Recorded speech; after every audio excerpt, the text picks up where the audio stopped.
Jazz hands. Okay. Hello, everyone, and welcome to another NeuroHub Live. I'm David, and I'm definitely not tired. Quick audio description before we get into what we're talking about. I am a middle-aged-ish Mediterranean man with a shaved head, a beard, thick-rimmed glasses, a lip ring, an ear stretcher. I'm wearing a summery lace shirt over a normal red t-shirt, sat in a leather armchair in front of the bottom of what you can see of a Tree of Life tapestry, next to a pile of books and some screens, and the thermostat for my flat for some reason. Adele, would you like to? Yes, thank you. My name's Del Murray. Audio description, I have sort of like gingery, peachy hair. It's sort of fading out. It was quite bright orange last week and it's fading out a bit. And I'm wearing a very bright wrap dress with like paint splat colours, primary colours all over it. And I am currently in my office / craft room. Yeah, that's me.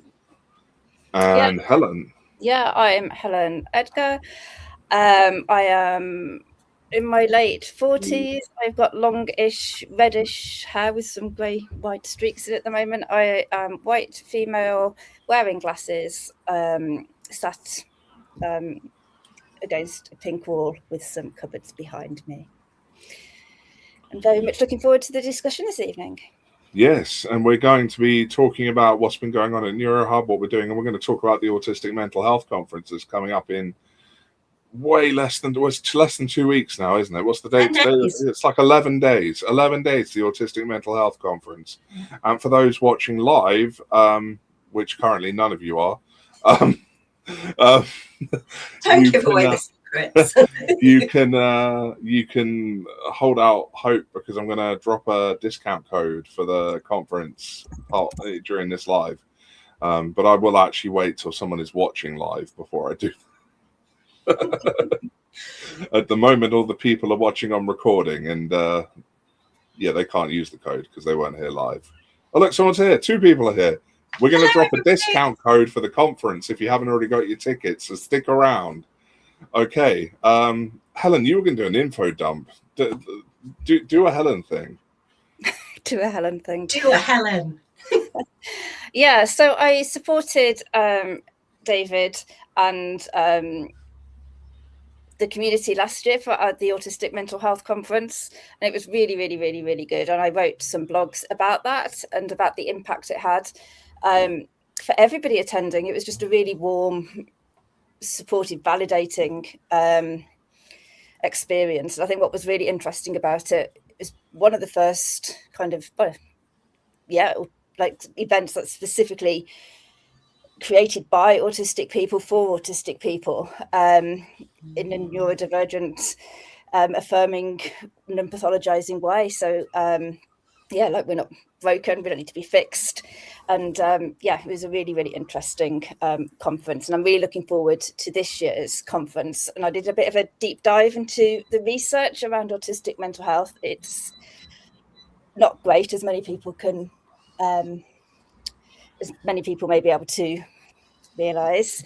So yes, just saying some trigger warnings before I start here, that I'm talking about mental health issues which may affect some people. But yeah, sadly, autistic people have been found to have up to an 8-fold increased risk of death by suicide compared to non-autistic people. That came from the research from Brown et al. In 2024. 8 out of 10 autistic people are shown to have a mental health condition of some kind, and autistic children, their risk of thinking about or attempting suicide is 28 times higher than that of their non-autistic peers. And I think when we're thinking about autistic mental health, we're not just talking about numbers. These are people's lives that have been cut short by systems that are failing to meet their needs. And the data just goes on from the NHS data from April last year. I think it's 72% of autistic people with learning disabilities, people that are in mental health hospitals in England, like 72% of them are autistic. which is a hugely high disproportionate number. And for under 18s and inpatient units, of the 230 people that were in the study, 96% of them were autistic. And those numbers are just rising. And I think it's really important to have these discussions as to why autistic people have got so many mental health difficulties, what's leading autistic people into such desperate kind of situations. Because they're not personal failings, as the title of our new conference is called. It's an ecosystemic issue, and that's what we're going to be kind of diving into. And David's written a lot about the ecosystemic model of distress, and and ways forward. You know, community voices, autistic lived experience is important. It needs to be taken seriously. It needs to be done and created by us, not on us. And so we've got some really great presenters. You did ask for an info dump, David. Yeah. I will carry on. I'm just going to leave that one up there now. That's the discount code. Everyone, look, discount code. There we go, discount code. Yeah, if you want tickets, have a look on NeuroHub Community's website. I'll drop a link into the chat in a moment. But we've got a really full schedule from the 14th to the 16th of August. It's both online and in person. We've got Natasha Leahy talking about the trauma of not knowing and late identification as systemic harm. Lawrence Camp from talking about embodiment and regeneration. Sarah Mayherg talking about self-advocating and reasonable adjustments. Dr. Nick Walker talking about unorthodox approaches to the cultivation of autistic psychological resilience, which is a great title in itself.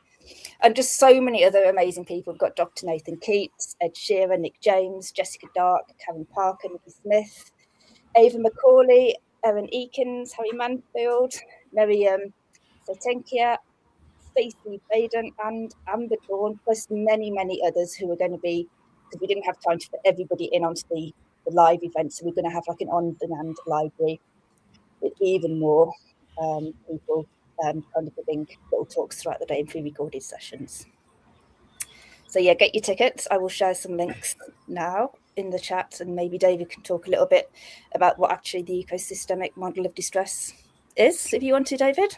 Yes, the ecosystemic model of distress for me was kind of my answer to that constant back and forth between the social and medical model, because there are situations where both models have some level of merit. You know, there are aspects of disability that can be approached medically. There is much of it that is socially imposed. For me, the ecosystemic model is about, you know, acknowledging that things can and do go wrong with our body, and we can access medicine to help deal with that. But also, those things, when they go wrong with our body, can also be further disabling due to social issues. And one of the things I thought about was the social model and the experience of distress. Because, okay, yes, there is some evidence that there are sort of physiological relationships between distressing experiences like psychosis, for example, and the physiological aspects of our body mind. But there's so much of it that comes from the wider world around us. Like, for me as a schizophrenic, I am very aware that my experience as a schizophrenic is largely caused by trauma I've experienced in the world around me. And so I started to think, what actually constitutes the world around me? And the world around me is a series of immensely complex and variable environments, including the body that I reside within myself, my body mind. You know, that in itself is an environment that I can never escape. So if things go wrong with my body mind, I have to live with that experience, and that impacts on my experience of the world around me. Things happen to me in my immediate environment, which impacts on my relationship with my body, mind, and the world around me. But then there's the power structures and the institutions and the politics and the policies and the legislation that all interweave and mix in with how we experience the relationships in our lives and the physical spaces and our bodies, and how we describe ourselves, how we think about and relate to ourselves, how we experience what it is to be us.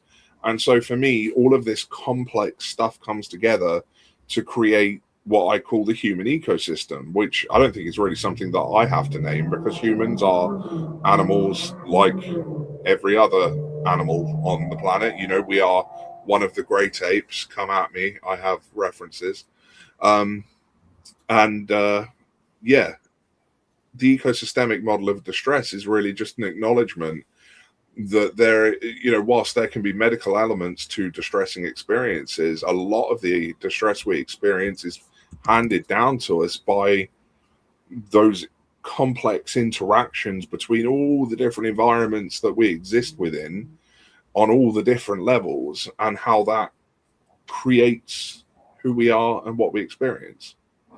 So yeah, that's the ecosystemic model, probably described in one of the more complicated ways I've ever described it. My writing on it is much better. It is, you know, nearly 6:15 p.m. and I'm starting, my ADHD meds are wearing off, so we're lucky I haven't gone off on a tangent yet. I can feel one coming. So well, we're working very hard behind the scenes, aren't we, to get this conference up and running. So it's making us all a little bit cuckoo bananas at the moment. It's taking all of our spoons, but it's going to be a fantastic event. The 3 days, so many talks, and also ticket holders. If you can't watch all the way through for 3 days, because it's a lot in one go, you can watch the recording. We will be recording it, and ticket holders will have access to those recordings for 6 months. 6 months, which is fantastic. There's going to be huge amounts of resources to access, and just so many interesting discussions and topics. I can't wait. It's going to be really, really good. Yeah. I'm looking forward to, you know, giving my actual presentation on the ecosystemic model, which will hopefully be somewhat more coherent than the description I gave just a minute ago. That's on the Friday, isn't it, David? I promise you, I know what I'm talking about. Like, I even got flown out to Switzerland last month to talk about this. So I have the slides prepared, so you're all good. Yeah. I'm the problem is when we leave it just to David's brain to kind of riff, We need a script. Yeah, and we wrote about this a lot in our Restoring Autism book and course as well, didn't we, David? Yes. All of that, which is also potentially very helpful for lots of families, autistic people and professionals as well. And for what it's worth, if people wanted to check out Restoring Autism and the conference, it's quite possible that the discount code there would work for both if you did that. So, Cheeky. you know. Hey. Take advantage. Yeah, definitely. It's a fantastic resource. But yeah, I guess we've got a lot of work still ahead of us just to get over that finish line, haven't we? And I'm looking forward to the in-person day. I'm going to bring all my books to sell. Also had some pens designed. And stickers. We've got stickers, yeah, stickers. Yes. And we even have our own NeuroHub community branded paper bags. I love it. So, tomorrow, I shall be sending out emails to everybody who's already bought a ticket, giving you your link to StreamYard. So you have to register first with StreamYard to get the actual link for the day, or the 3 days if you've bought the 3-day ticket. So those emails should be going out tomorrow for everybody who's already bought a ticket. If you buy a ticket from today up until the conference day, then you should get your registration email pretty much straight away, at least within 24 hours. That's what I'm aiming to do. If you don't get your email, please get in contact with either myself or David. You can email us at david@neurohubcommunity.org or adele@neurohubcommunity.org. Oh, and whilst we're talking about getting the tickets to the mental health conference, that discount code expires tomorrow, so use it. Get in. Lose it. Get in quick. But as always, if the conference is financially inaccessible for you, reach out to me, David at neurohubcommunity.org, and we will sort out a pay what you can afford ticket. Yeah. Because we want people to be able to attend. But if you're going to use the discount code, it's today, really, tonight. Looks like my camera has frozen. Yes, you have frozen. It's Yeah, I think what's really, really important about this event as well is that we're talking about autistic mental health, but nobody is entirely just autistic. We've all got so many kind of multi-intersectionality crossovers with everything. There's people who are multiply marginalized with many different identities that they relate to, and that they may have been given labels that they don't relate to as well. I think it's really important that everybody there is kind of contributing to that wider conversation as well. And discussing like the impact of the systemic injustice of racism, ableism, sexism, queerphobia, transphobia, classism, all of those things which all intersect and affect people's mental health, And feel free to weigh in the comments with stuff, like if you want to ask questions about mental health or post your own experiences or talk about the conference, pop it in the comments and we'll put it up on screen to distract from that very unflattering frozen image of me. I was going to say that, the ecosystemic model also adds in life stages as well. So somebody's mental health experience is going to change dramatically over the course of their lifetime. Various things like, just normal life events, things like hormonal changes. If you're AFAB and you go through getting your periods, having babies, perimenopause, those sorts of things can really have a huge effect, particularly if you're autistic and ADHD. I don't know the statistics, but I'm sure Helen can find statistics if we need it. But a lot of late diagnosed autistic women are perimenopausal or menopausal. And I don't think it's a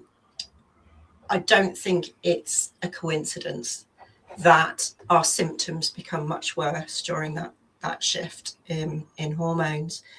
And it's important that we look, and we're looking at any kind of mental health distress in people. We're looking at what's going on in their lives as a whole, the body, but also the family around them, the life stage they're in, circumstances, work, money, friendships, all of these political, the political state of the country that you currently live in can have a huge effect on your well-being and your mental health. I know we were discussing today in our community sessions. So as part of NeuroHub community, we do online community sessions like Zooms, where community members can talk to each other about things that we're experiencing. We can peer support.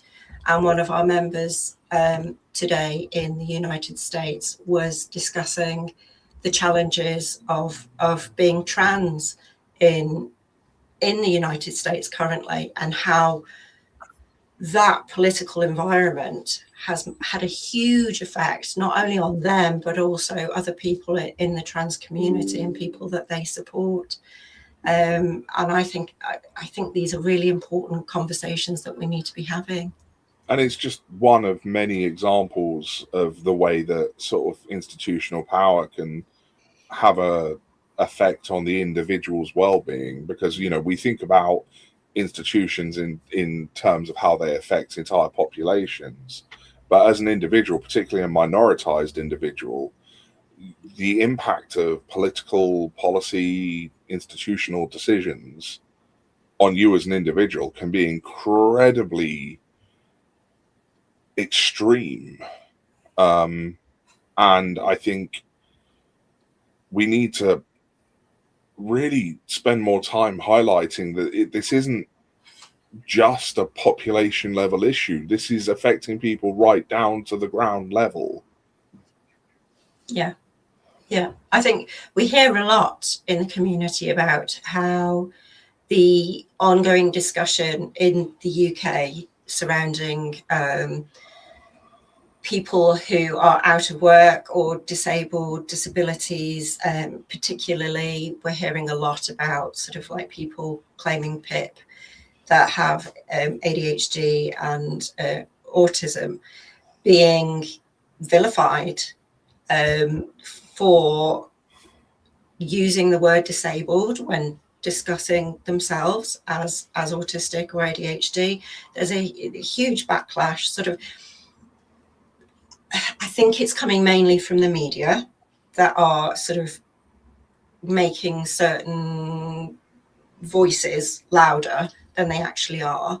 But that kind of vilification can have a huge knock-on effect for the individual, somebody who genuinely is struggling, who is genuinely disabled by their condition and needs that support, which is what PIP is there for, is to support people who are disabled and need extra finances to support them.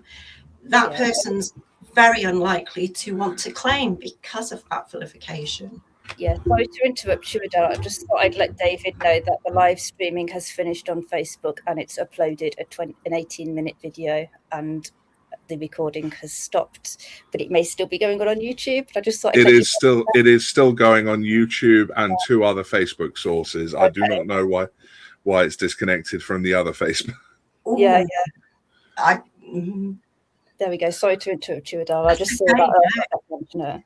My conspiracy brain is going, I've said the trigger words and they've cut us off. Gosh. I don't know if that's true or not. Yeah. Helen's just said in the chat that it's unfair on so many levels. It is, yeah. And it's added pressure and added negativity that all adds into that mix when your mental health isn't great. You know, it's hard enough being in your own mind and your own body, but hearing the outside world putting you down and what's the word I'm looking for? Just knocking you down. It's catastrophic for people. Yeah. So if anyone has any questions or comments they want to make, feel free to. This isn't going to be a very long live stream, I don't think, because we're all quite tired. You know, there is a lot going on at NeuroHub community, and we are all really working hard. But make sure that you do check out the conference whilst you're here, and don't forget you can use that code at the bottom there, live 35 until tomorrow for 35% off. Well, it's intended for the conference tickets, but it will work on the entire NeuroHub store. So, because I really didn't want to spend time, you know, being finicky, and yeah, so if you want to use it on things other than the conference, you absolutely can. But that will work until the 4th of August 2026. So make use of it if you wish. And share with your friends as well if they're interested. Yes. The more people that get to join the conference, the better. Because just hearing, sometimes even if you're not willing to participate, but just being online with other people and just listening to people's stories and the research that people are doing can be so validating and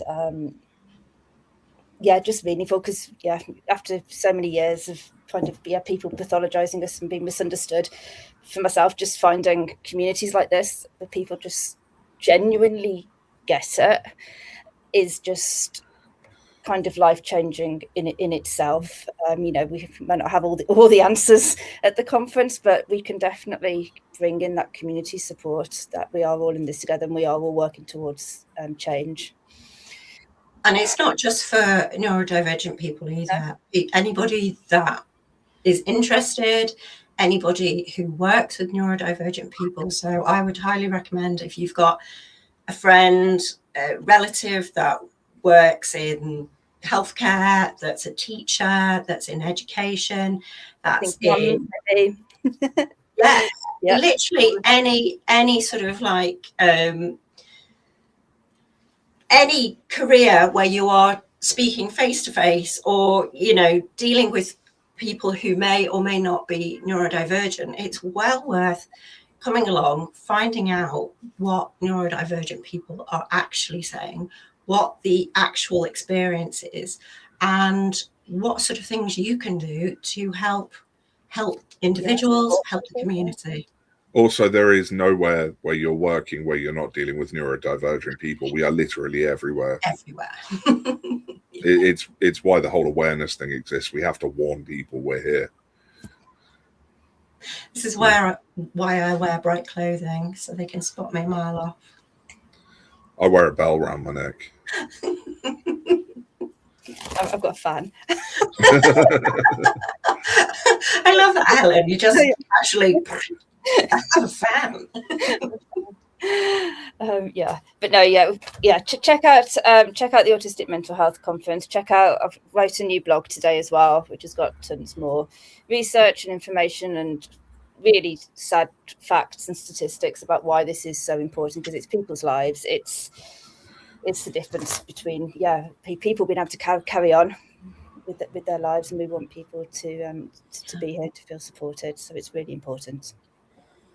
But I think make sure you check it out. Autistic Mental Health Conference on neurohubcommunity.org.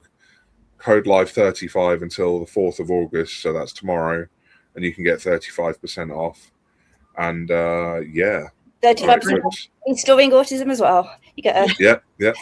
I hope to see lots of you there. It'll be very exciting. And it's from the 14th of August, the Friday, 15th of August, the Saturday, and Sunday, the 16th of August. It's all pre-recorded, so if you can't join in live, you can still watch the recordings.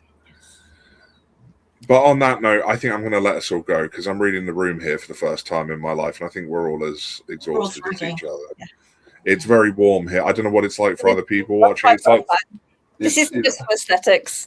This is a cooler room in my flat, and it's 27.5 degrees Celsius in here. Yeah, it's over 30 in this room. It's horrible. It's about the same in here. So thank you all for coming and watching. Remember, code Live35 until tomorrow for your money off the tickets, and we will catch you in the next thing, the next live, which I don't know what it is because I don't want to look at the calendar. I say that every time. I have a real demand avoidance issue with looking at the calendar.